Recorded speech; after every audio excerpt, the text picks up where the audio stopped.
So, this game was another Sicilian, and Nim actually played a variation called... It's called the pin variation, which is considered to be bad, and you actually reacted very well. So he played bishop b4. And I was watching the game and getting concerned about how you would react here, and you actually reacted correctly, e5. And Nim took on c3 with his bishop, which is a huge cop-out. The way that this pin variation actually goes is knight e4. And this is a losing line for black, but if white does not know how to refute this, you can probably see how dangerous this could be, right? Yeah, absolutely. I'm going to show you the refutation because it's just really, really cool. And there's some beautiful ideas there.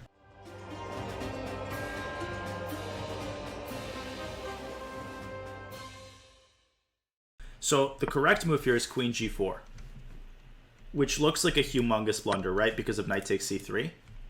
And what happens if you take the knight?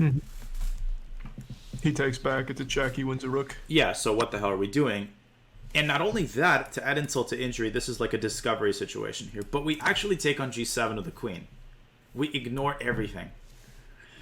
And the idea is if he moves his knight away, what is the best way for us to block the discovered check? Do we break it with our bishop? Because pushing that pawn gives us the same problem, doesn't it? And what problem is that? He still takes it with his knight and bishop and holds that pin, wins a rook.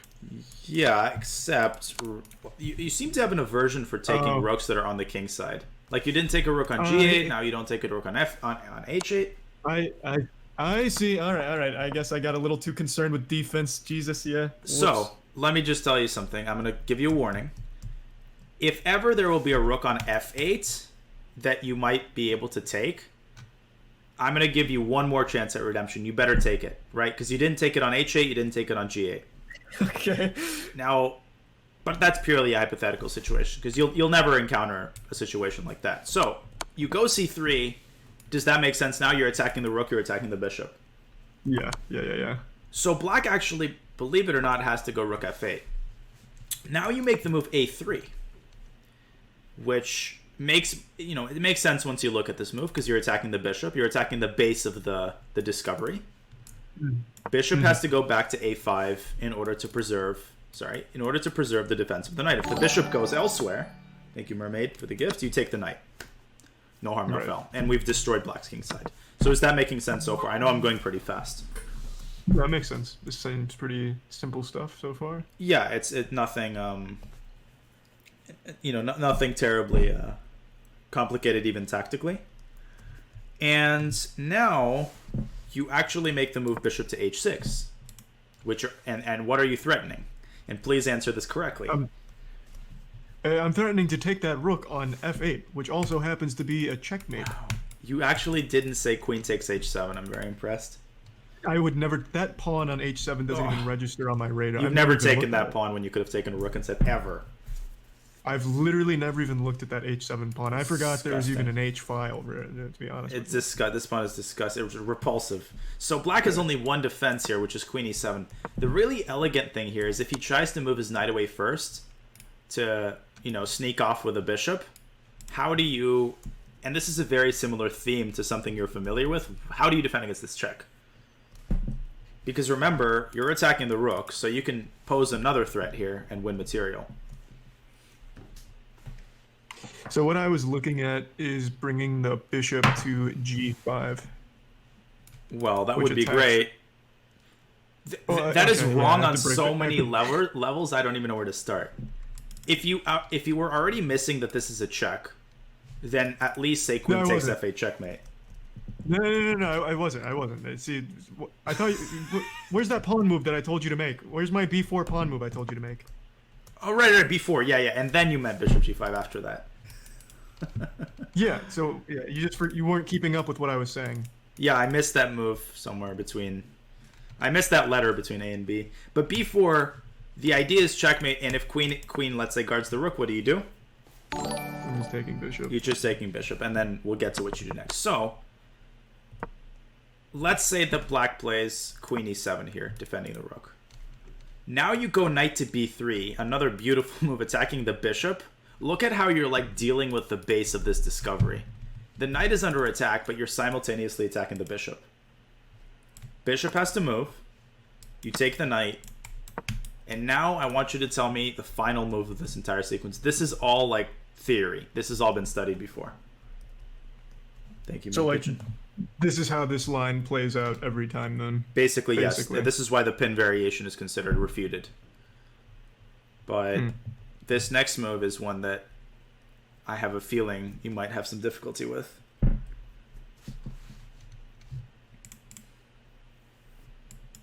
Is it just looking for this checkmate? So we're going to try and distract the queen by throwing like the knight over here at c5 or something? That's not a dumb idea. The problem is I can take the knight and I'm still making contact with the rook. Yeah. So, believe it or not, and this is not entirely something you're familiar with, you can take the rook. And can you tell me what happens at the end of this trade? Like, who's up what? I'll give you a pass on this particular instance of taking the rook on f8. It's because we're up the rook right now, so we're up +3 according to the game. Which is an exchange. Okay. We're up an exchange. I think I've introduced you to that concept, right? Yeah, okay. I guess it's just a little apprehensive about taking something like that, but going bishop for rook makes sense. Right, essentially the queen trade is part of the package, but what you're really doing, remove the queens from the equation, you're giving bishop for rook, which is very much favorable for you. So, anyways, that is a long-winded explanation, but that's just to show you how far opening theory has been developed. Like, all this bullshit that 50 years ago, someone could have played this variation like 10, 15 years in a row and scored countless victories. Then computers came along. None of this works anymore, so chess has changed completely. But Nim actually took the knight on c3. And in the context of what I just explained, you'll have a much easier time now finding the way that you could have punished him. Nim goes knight e4. You are basically winning here immediately if you find the right move. Yeah, so now I'm just immediately going with my queen, right? I'm going to g4 with my queen. Bingo. Knight takes c3. Finish me off. Yeah, so now I'm just bringing this bad boy all the way up there to g7. He goes rook f8, and instead of bishop h6, which allows this move queen e7, which somehow keeps black in the game, you have another way of attacking this rook, which ends the game on the spot. Because so is it just bringing my bishop over there to a3? And black can resign. He literally has to give up an entire queen in order to stave off checkmate. So that's how quickly this game could have ended. But in your mind, what you were seeing is the attack on the c3 pawn. Yeah. So we were talking all this time about tunnel vision with stuff like tactics, but the time has come for you, when you see a threat against one of your pawns, your default almost should be to ignore it. Pawns are meant to be sacrificed. Like, if it's a threat on your piece, fine, that should be your top priority. But a measly little worthless runt of a pawn like c3, especially when he's not developed, your default here should already be to look for counter blows against his king. And to err on the side of over-sacrificing, if that makes sense. Yeah, that makes sense. Okay. Yeah, so from this position, there really is not a whole lot he can play, right? So even if he pushes that pawn up there to prevent this rook potential checkmate, and then I win a knight, so it's just like an entirely winning position. It's completely winning. Probably the lesser evil is actually to give up the knight. But it's not just the knight he's giving up. Look at these dark squares. You could do what you did with him in the last game and bring your knight there and stick it right up his gut. I mean, this position is, not only is he down a piece, he doesn't even have anything to show for it. Okay, that makes sense. Yeah, I would not have seen this progression here. Because, I'm pretty sure in the game I brought bishop to d2, right, to protect the hanging piece. Right, exactly. Well, or as they say, what did the disappointed driver say when he lost a piece and he didn't have any compensation? He didn't have anything to show for it. Chauffeur. Okay, that was great. That was a really good joke, Charlie. Okay. I didn't know there was a joke in there. I thought you were giving like some kind of age-old adage on chess. No, I just read that on Reddit jokes and I repurposed it to chess, which is usually what I do with my jokes. Okay, I see. Yeah, you'll have to hit me with that one again when it's not like a chess situation, so I could recognize the humor in it. I think that it, like, I actually have tried to make a more smooth joke of it, but like, it's chauffeur and like chauffeur. That's like the idea of the pun. Right. And a pun being a play on words, like as in a word that sounds like another word. Anyways, yeah, chess jokes are universally unfunny, I think. I don't think I've ever heard of funny chess. I know some chess jokes that are nerdy where like you have to know chess to appreciate it. Let me try to tell one more and redeem myself because your chat is probably disowning me right now. Let me redeem myself. So, right, hit him. In order to understand this joke, you need to know who Capablanca was. Capablanca, Jose Raul Capablanca was a world champion from Cuba. That's all you need to know about him. There's one other thing you need to know about him, which is at the time that the joke is being delivered, Capablanca is dead. Okay? So the joke begins when two masters are talking, two old friends who are both chess masters. One of them is dead, and the one who's alive sees the one who's dead in his dreams, and he's like, man, so how is it in heaven? Do you get to play chess? And the dead one is like, yeah, you know, we have all these tournaments, and man, I even got to play all these world champions. And the friend who's alive and dreaming says, man, that's awesome. And the dead guy says, yeah, it really is. You actually have a game with Capablanca set in 20 minutes. Yeah. I don't know if anybody just got that.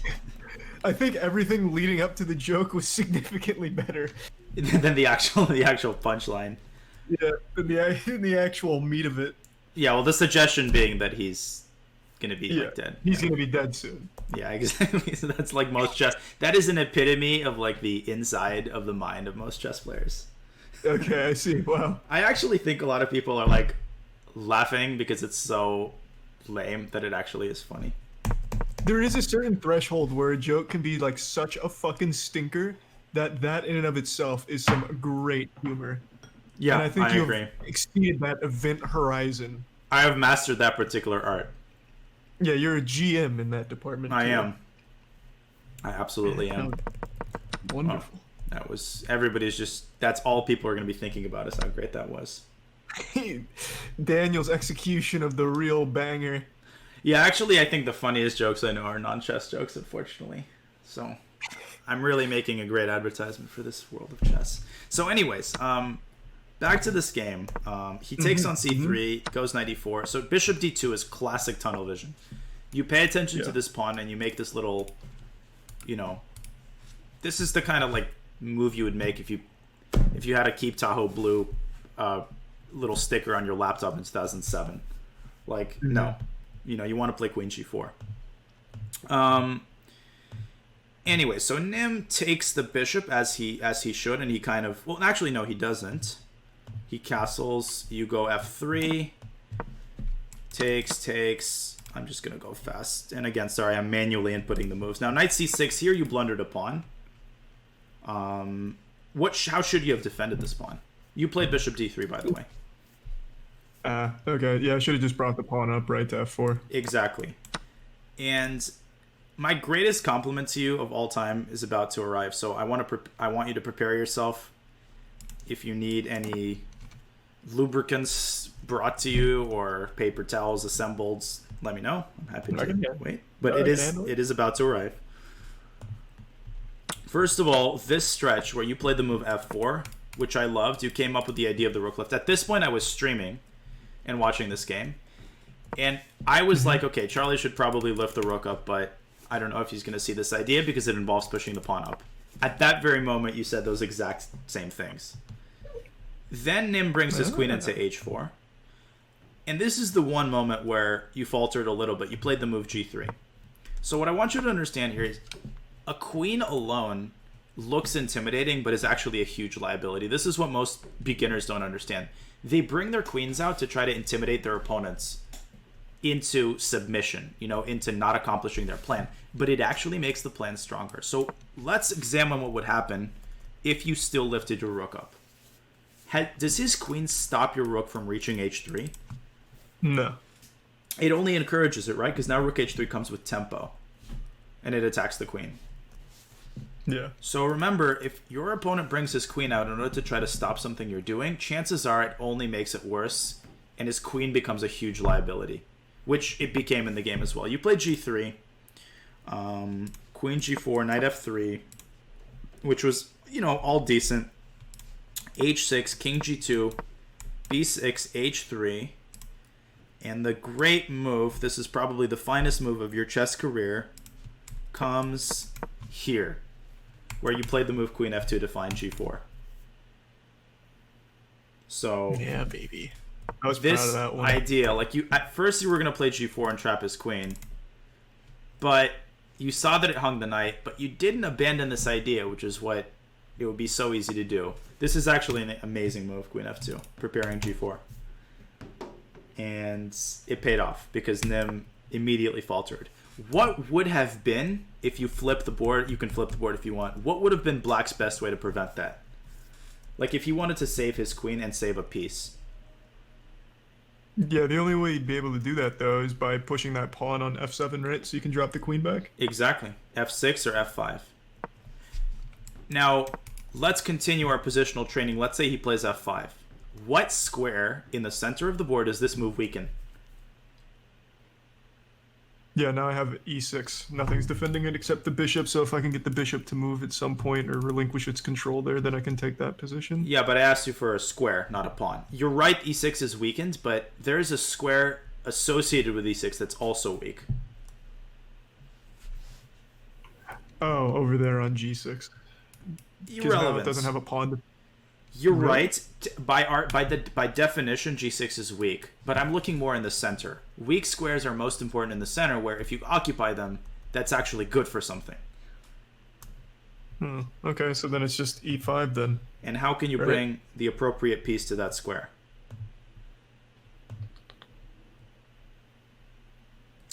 Do I have to bring my knight over here to F3 first to prep that and then take that position at E5? That's exactly... No, that's exactly what you do. That's a maneuver. And it sounds intimidating, but all it is taking a piece that's on a shitty square and putting it on a great square. So the knight on H4 has done its job. You have provoked a weakness, and now you bring the knight around to the best possible square. So you are at a stage where oftentimes when you don't know what to do, which is most of the time, but that's okay. One question you could ask yourself to facilitate this situation is, can I identify any of my pieces that are not doing anything or are not serving to the best of their potential and actually improve their placement? And by improve their placement, what I mean is, if there's a particular square on the board where you can realistically bring this piece, you try to chart a course. And you see if it takes you a realistic amount of moves to get the piece there.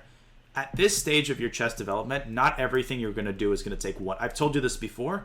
Some stuff you do is going to take more than one move, including maneuvers. So does that kind of strike you as reasonable? That makes sense. But instead, Nim mouse slipped. At this point, he could have taken the pawn and at least kept his losses to a piece. But he gifted you this. Yeah, that's what I said that during the stream as well. Was that an accident when he took that knight? I couldn't tell by his face. I watched his face, like, you could never tell. Maybe the chat can inform us. I don't know, maybe they were watching his stream. I would imagine it is, because that's a hard thing to miss. Or maybe he was so rattled by G4 and the genius of that he just lost his cool. He actually did mouse slip. No, he did not. Man, he didn't think that you were capable of such an idea, so he thought there must be a flaw in it. He just didn't see it. Yeah, apparently he just didn't see it. Nice. So, anyways, what I wanted to say about this game is what really bothered me was your technique in this position. Like, you really struggled through this.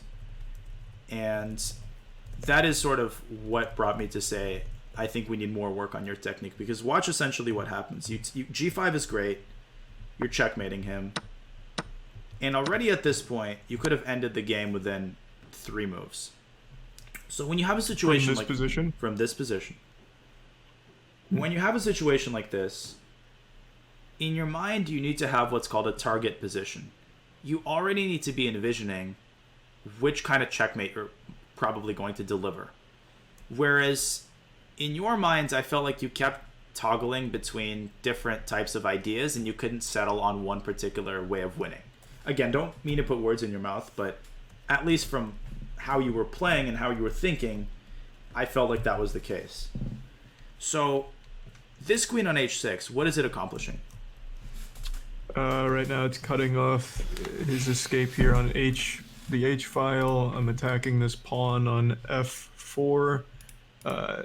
If I could start looking to get the rook down there as well to deliver or to get him off that, and then deliver a check on H8 and win his rook on A8. Or checkmate him on H8, because that would also be checkmate. So... Oh, Jesus, yeah. But forget about the pawn on F4. Again, remember, you've had your buffet dinner. Like, you're up a goddamn queen. Like, who gives a damn about this pawn? You know what I'm saying? I want to finish this game and end it. I don't care about collecting pawns. If you keep your queen on H6, which restricts all of his squares, could you use one of your rooks to deliver checkmate? And I'm talking about target positions here. In the ideal scenario, where could you put your rook? On which file, for example? Well, H now.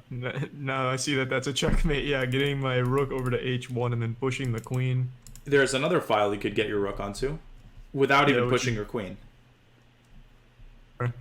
Getting it to the G file to look to attack the king that way and then bring the rook down over there. Now, in the context of that, do you see how bad your move King G1 actually is? Because it blocks both of those things from happening.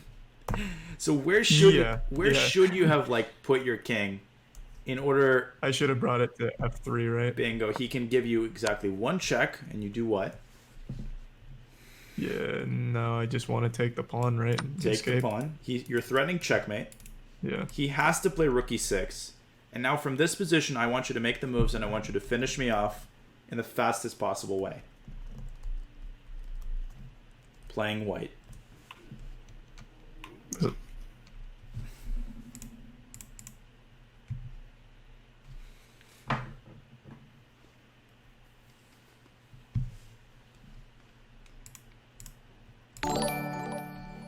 Thanks for the $3, Sir Mac.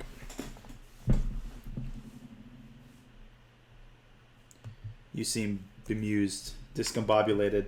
Any checks that you can deliver? It's delivering the check at G1. He blocks with his rook at G6. Do it. So you're up a queen, which means you just need to clear everything around Black's king. Just take the rook. Really? That's the correct progression? It is, but look at his king. Now, use your other rook and like bring it to. I mean, this move should come intuitively. Like, where does this rook on A1 belong? E1 right here. Or, I mean, how about if you were trying to give me like a ladder checkmate? Then I could put it all the way over here at G and drop the queen. Or no, H. Jesus, my queen's already on G. Exactly. H1. So go rook H1. So I think the problem is you keep trying to find the mathematically fastest mate, whereas when I say the word fastest, I essentially mean the easiest. You know, the one that you can play the fastest. Let's say I go rook D8. Yeah, and then I'm just immediately doing the ladder, right? So now I'm just coming all the way down here. That gives you... Do I deliver the check? No. You don't need to. This king is not going anywhere. You have it cornered. All you need is to set up mating squares. Yeah, so then I need to just go over here on H7 first, right, to set that up? Exactly. Yeah. That's it. He can't... Well, he can make this genius defensive move, but what are you going to do? You take the rook. Take the rook and then give checkmate. So, you see how easy that was? And all you really had to do... Like, this move surprises you because I feel like you create this rigid idea of what the mate is going to look like. And this represents some sort of a transformation, right? Oh, you trade rooks? Like, is this really where the direction you want to go? But you're overthinking it. You're up an entire queen. You just got to throw your pieces at him. And toward the end of that game, I'm honestly too lazy to input all the moves. Something very similar happened where you kept shuffling your queen around with check and you were getting incredibly nervous, like you couldn't find the mate. But it was like you kept thinking the move had to be check, whereas you could have just taken 5 moves to bring your rook to the appropriate square and set the checkmate up. Yeah, I think that's the problem. I feel like if something takes more than 1 or 2 moves, that it's going to be too long and I'm going to get myself in a bad position or something. That's the key. I think that is the biggest realization. And you're right in most situations, but when you're up a queen, you're free sailing. Like, your opponent can't do anything to you. You have 30 moves if you need 30 moves. Take as many moves as you need, But remember, you can use each of your extra pieces to participate in the mate, and it doesn't have to be like a sequence of endless checks that somehow magically morphs into mate. It's just all about setting the target position, understanding which mating pattern you're going to hunt for, and then just going for it. You know what I'm saying? Yeah, that makes sense. So, for example, let me just close the board out. Instead of inputting like the next 30 moves, I'm actually just going to paste the position that occurred toward the end of the game. 1 sec. And I'm going to re-invite you. Okay, here. Copy position. And let me close out of this myself. I know this is a painful thing to talk about. It's not the most interesting, but I think this is like a must solve. Because it's like, it takes up so much of your time. Yeah, no, I agree. And you need to be able to win these positions with like a minute on the clock, which is going to be something we're going to be aiming for. Okay, invalid FEN. There we go. Oh, where it said input the position, I think I inputted Turbo Fisto. It said invalid position. Okay. Man, I didn't know. I thought together with a missionary position, the Turbo Fisto position was known, but apparently not. That's powerful. Okay, so this position occurred in the illustrious game Turbo Fisto Nimnion 2020. And this is where you were like panting as if you were trying to hunt down an elephant in the safari, rather than checkmating a naked king with an extra queen. You took on f7, but if you were to be more targeted, and let's say you decided to give the ladder checkmate here and basically checkmate the king on the 8th rank, what move would you start with? I'd go right to f6 first, right? Because you can't escape through c5 because it's covered by queen, so he has to go back. Exactly. Go ahead. I have to bring my king back. Now move your queen in, activate it, and control as many squares as possible. There's an intuitive square here that you should just put your queen on. Okay, so instead of just delivering another useless check, I just want to bring my queen up here to e5, right? That's music to my ears. You finally understand this like it doesn't have to be check, frantic. Just slowly. Yeah. And okay, I can give you a check. Big shit. Where do you go? So now I just want to. I guess that's a good question. So, is there really a difference between going f2, g2, or h2? Is one worse than the other? One better than the other? Nope. The zigzag method is generally a good way of escaping these kinds of checks. Okay, so then f2 and then g3. Mm-hmm. Yeah, you can't deliver a check again, so okay. Yeah, so let's say I make some useless move. Now, do the deed. Okay, so now I'm just going to start my ladder checkmate, right? So I take this pawn first. Good. So I have two moves. If I go to the back rank, it's made immediately. I can go forward, and now remember, this is where you're like, oh shit, I can't deliver the ladder checkmate anymore. I screwed up, but the reality is you can just win his rook. And that ends the game immediately. Which is, and how can you do that?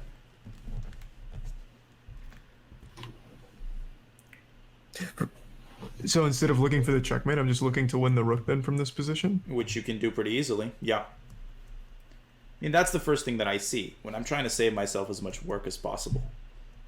Hmm.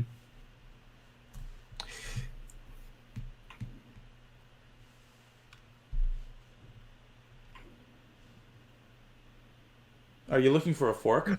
Oh, here. No, I see. So I deliver this check again, that gives you an escape square, then okay. And then I deliver this next check here on e3, and then I'm taking it, right? But you're looking only for a fork, you're forgetting about the skewer. So you're seeing, like, this relationship is what you should see, the king and the rook on the same file. Oh, okay, so then I'm just doing it this way then? Yes, that's exactly how you're doing it. Okay, so I guess I'm just looking for the wrong things then. Yeah, sorry, go ahead. No, that was it. I was just saying I was looking for the wrong thing. I was looking for the fork instead, but I realized it wasn't like a forced move, like you could just go back up. Right, so, and this is another thing you can do is don't limit, like sometimes when you feel like there's a tactic in the air, in your mind you frame it so like you think it's a particular kind of tactic, but you shouldn't do that. Like you should open your mind up to whatever tactic may present itself, if you know what I mean. Yeah, I get you. So you're like, oh, I can't see a fork. I can't see where's the fork. If you start looking for other stuff, you might find this immediately. And okay, just for the sake of completeness, pack me up into the coffin here. Another chance to score a victory against a grandmaster. Who would have thought? Yeah, I do love those. So, does it matter? Does timing matter? So, if I was in this position, I'd immediately just start snatching pawns. That'd be how I'd do it. Yeah, but would it matter? Now I would just go after the king. I don't even know how to describe that. There's no technique here to mating. It's just hunting him down in one of 400 million ways. Use the rook and the queen to just slice up. You can take all of his pawns too. Anything works. So yeah, so the way I'd do it is just by taking pawn. No, I can't do that. But... Well, you think I'm going to let you just run over me? I'm going to use the last resources at my disposal to make you as miserable as possible. Which is, of course, also my job.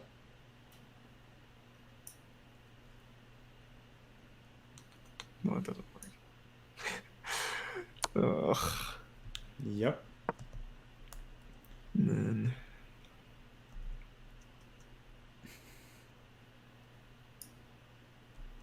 shut this down, right?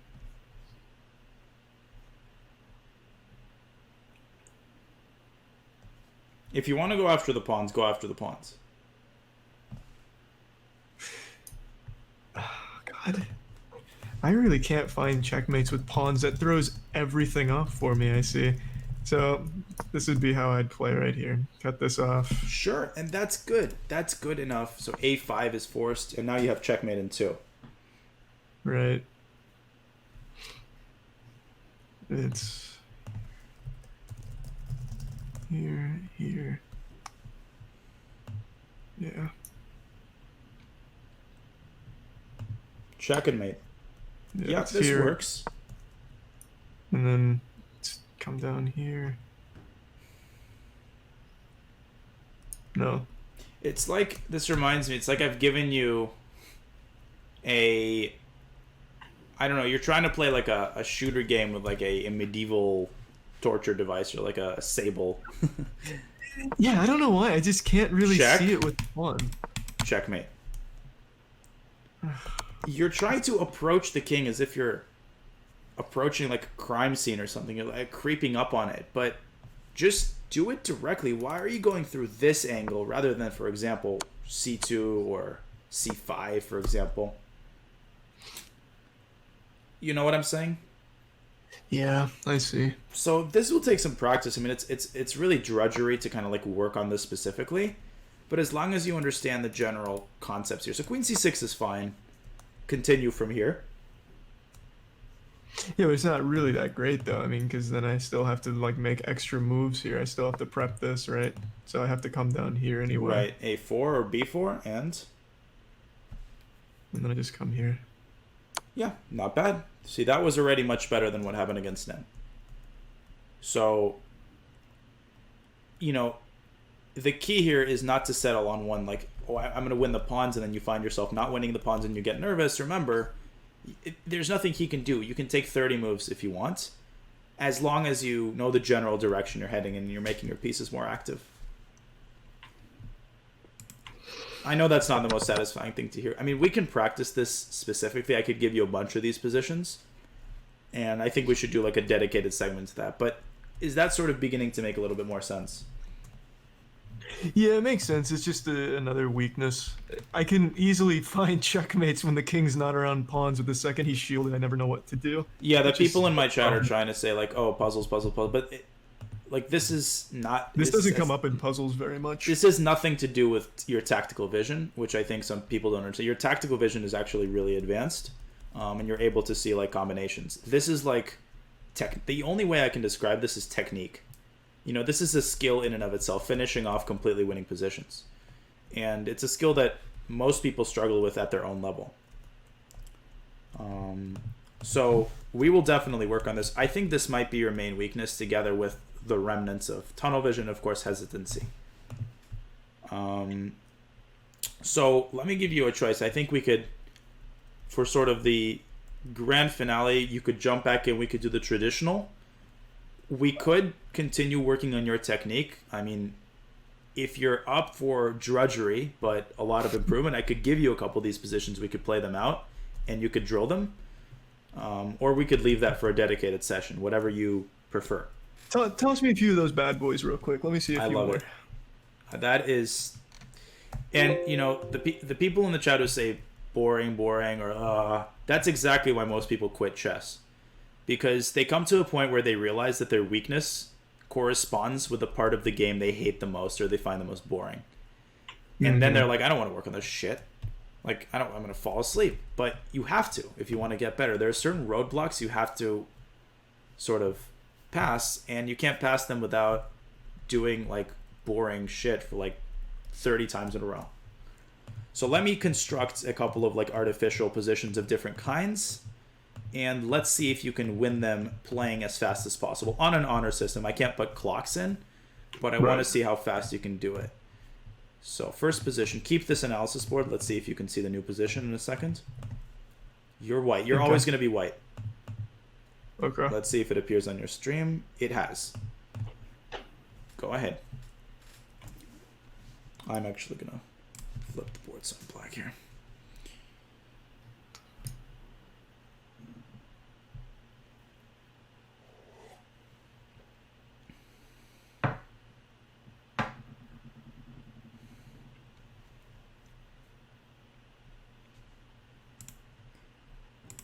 So I won't give you any hits unless you initiate it, or like you tell me what you're struggling with.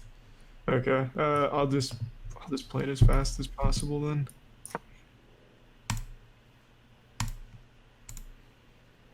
Okay. Yeah, sorry, I just wanted to threaten someone with a timeout just because I like to flex. Fair enough, man. Yeah. I mean, it's actually the funny, like, people on stream who are like, you're boring, are the most ironic thing ever. Because, like, of all the things they could be doing, like watching fascinating YouTube videos, they still decide to watch my stream. So who's the joke on? Yeah, take that. Oh, okay. Alright, so here.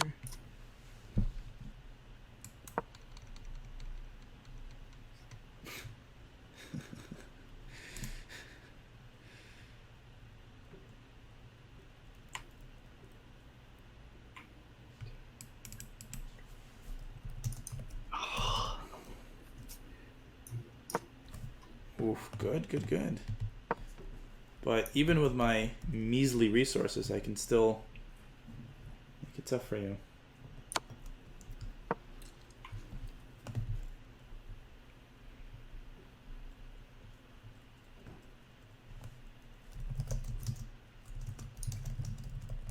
Yeah, I think I can't break this habit. I think I just this is right. No, this is good. No, this is what you have to do. And in certain positions, you will have to take the pawns first. There's nothing wrong with it. Remember what I said. As long as you play fast, I don't care how many moves it takes you. What I care about is the speed of the moves that you're making, which signals to me that you're confident in the strategy you have chosen.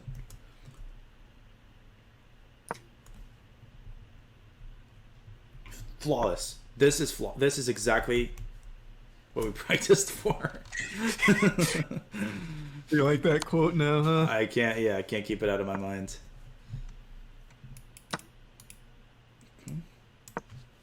Branchy.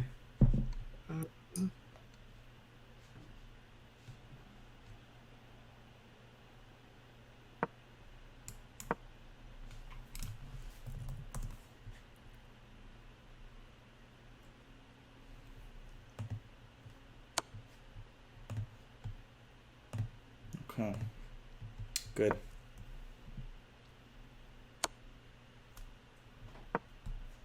Okay, cool. Yeah, and then from this position, I'm pretty comfortable. Oof, close. Just out of curiosity, why aren't you cutting off the king immediately on the side? I was just gonna, well, I wasn't even gonna use my knight. I was just gonna use the queen-king checkmate that I'm used to. I want you to give me checkmate in 2 moves here. Okay. So then I do have to start with this then, don't I? You do. Because, okay. It's made in 2, and there's several ways to deliver it, actually. Well, I think you made a move. I just don't see it. Oh, you gave me a check. Yeah, that works, actually. That's a nice mate. Okay, and then this one right here is mate, right? Bingo. So even though you might be familiar with the queen checkmate, you're good enough where you can think on your feet. This would be another checkmate. Okay. Extreme. That was perfect. So you threatened checkmate. You separated my king from the pawns. You took them and you checkmated me. Boom, boom, boom. No problems, and you played fast. Okay. Let me put on a slightly different variant here. I'm going to make this a little bit harder. Sounds good, man. Okay, copy position. Paste position. Okay. Now don't be scared. There's going to be something called a bishop here. I think you can you can win despite its presence. All right.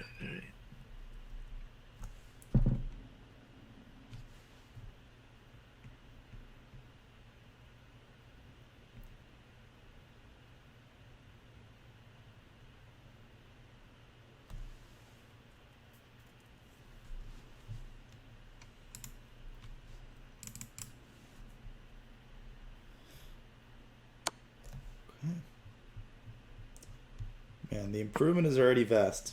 This is good. This is gonna pay off. Okay, that's what I like to hear.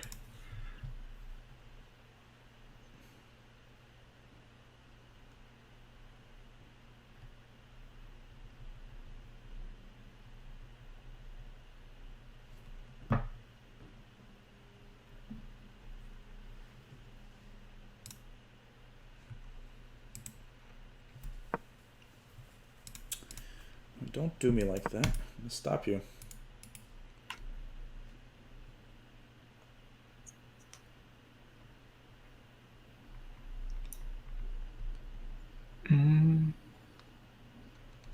Delivering this check. Because I can't take that pawn. Right. One thing I'll remind you of, use both of your pieces. Sometimes you can get fixated on just trying to use the queen, but it's best when you use them in concert. Queen does one thing, rook does the other thing. They tear my resources apart because I don't have any of them. Yes. So what I was looking at is just going for the queen rook checkmate on the back rank, but the bishop obviously cuts that off at h8, which you saw immediately. Right, exactly. Yeah, I sniffed that out. So this would actually be a good time to go for some pawns and clear the shrubbery. Yeah, exactly. Okay, I'm going to try to go here, but... Yeah, then I just deliver this. Yep. And now take... I'm going to give you the most devastating check in the world.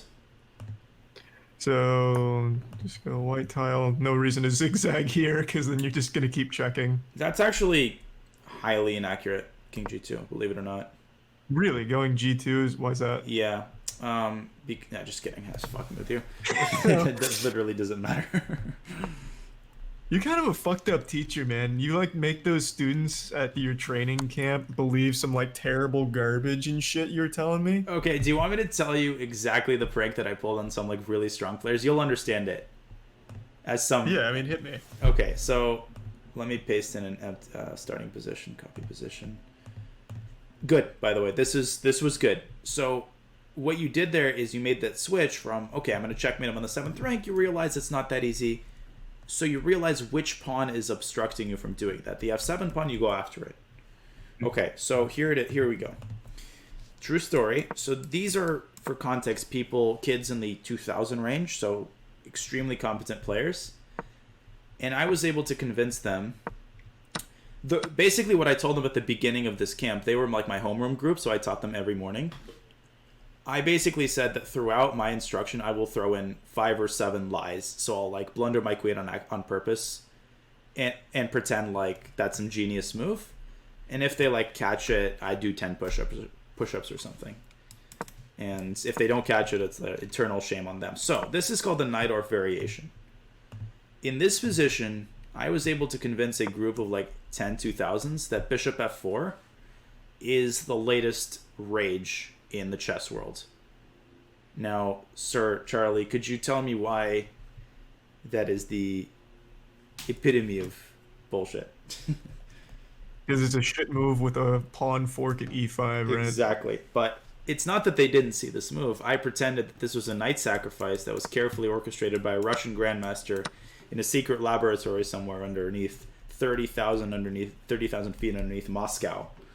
And White's idea was to quickly castle. I am very good at dressing up ideas that have nothing to do with reality as some sort of genius concept. And this is all BS. Black is just up a piece, and there's literally nothing to show for it. There's really nothing you can really do about this. What do you mean? There's no recovery here. You just kind of fuck your students that may have believed it. No, I mean, eventually I revealed it. I revealed. Oh, okay, No, I so revealed it soon after. I would never make them go out into tournaments and play this. I mean, I'd have like people with. Say, it's pretty. I'd have people with tridents like at my door in that case, but no, of course I reveal it. Okay. I thought we had like a group of expert indigo children here, whatever they're called, the super geniuses playing shit moves from you. Right, exactly. I've sent them out into tournaments, but the reality is, part of the reason I do some things like that is, number one, to make sure like the kids especially are paying attention and like that they ultimately believe in their own moves. Because in real chess, bluffing, I joke about this, but actual bluffing is a huge thing that some grandmasters do. They'll make a shit move, and they'll put on a certain face, and kids especially who might be very talented and capable of beating them will believe them. They won't make the refuting move because they'll literally think, oh, this is a grandmaster, he must have seen it. So I'm kind of arming them with that confidence to call even strong players out on their bullshit. Have you ever been bluffed by a really strong player? Plenty of times. I've been bluffed in many different ways. It happens more when, like, the younger you are. It doesn't even that's one of those things in chess that is, I think, age related. Once I became a GM, it's much harder to do that now. But looking through my games, I can definitely find a lot of examples of that, or like shitty opening that someone plays, and because he's good, you assume that it was some sort of deep preparation, kind of like this. Right. But yeah, definitely psychology of that kind, huge element of chess. Like facial expressions, even the way someone looks at you, massive impact on your move. You can't help it. Like, you look at your opponent. That's cool, man. Yeah. And you can just, if you're not experienced, like, you can be swayed in ways that even you might not recognize. So anyways, sorry to drag on about this. That's deep. Man, I think everybody has disowned me now. I'm hopeless. Okay. Let's do one or two more. Okay. Because I think you're on a roll here. And then let's see. So man, it feels good to reveal how evil I am on the inside. Okay. Is this something you've kept hidden for a while? Oh yeah, this is deepest and darkest cabinet of horrors. Let's shift to the corner and add a knight. Let's significantly raise the level of difficulty and see how you tackle this. And there we go. Sorry. Try that again.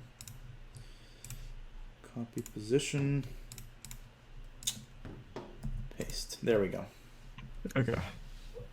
So you're still up a queen, so you're good. It's just that now you only have, like, I have 3 pawns for it, and we both have a pair of knights. So horror of horrors, you might at some point have to involve your king as well, but I don't think that's going to be necessary if you play this right.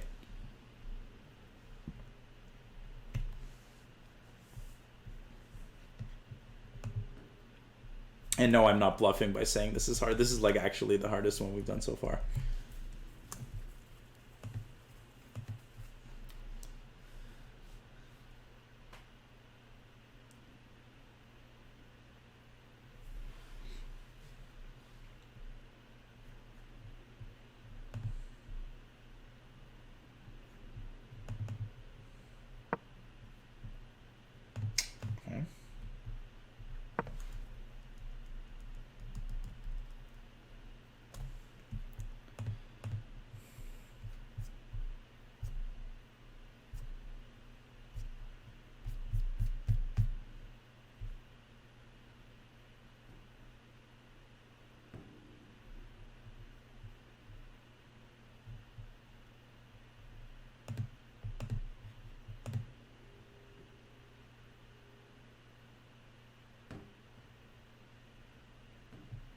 Overthinking it. Nice. Good move. Attacking my pawn. It always starts by introducing weaknesses in my pawn shell. I'm going to try to keep it. And this is what I want you to understand. The queen is such a mobile piece. I want you to find the next move correctly. Like, you have a way to get this f7 pawn.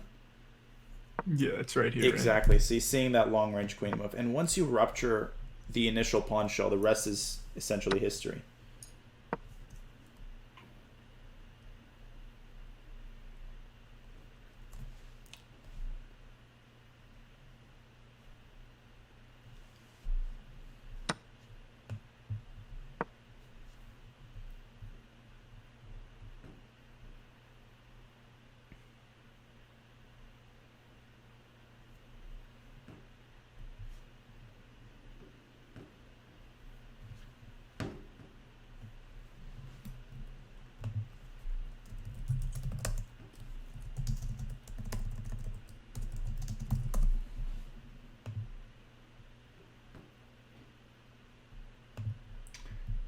If only I could tell you how much that particular motion...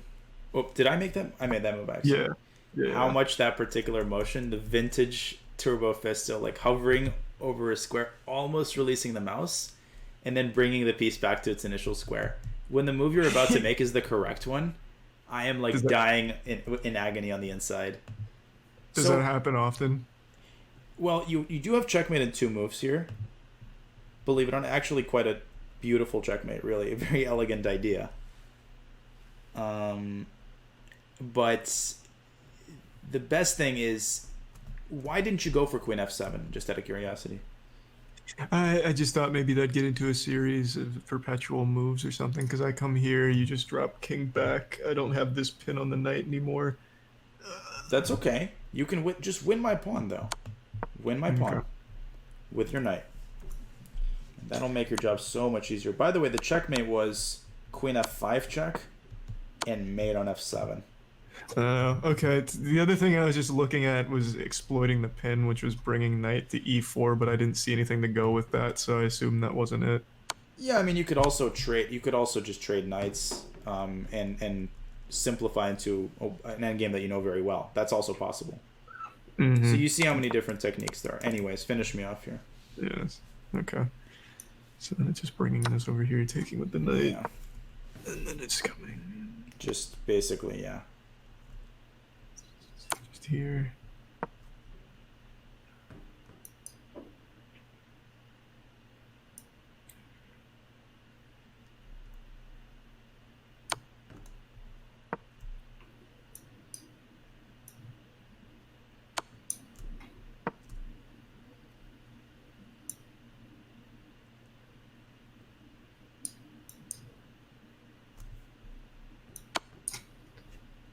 Whoa.